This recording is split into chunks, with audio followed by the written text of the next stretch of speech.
Hi!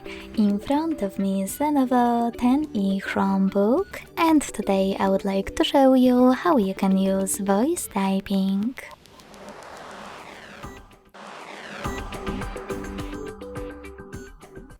First of all, you need to access your device's keyboard, and to start typing, tap on the microphone icon at the top on the left. Now just start talking. If you wish to stop, click on this button with a microphone. To start typing again, click on Resume at the top. If you wish to go back completely and switch to standard keyboard, you need to tap on the same button and then click on keyboard icon at the top left corner.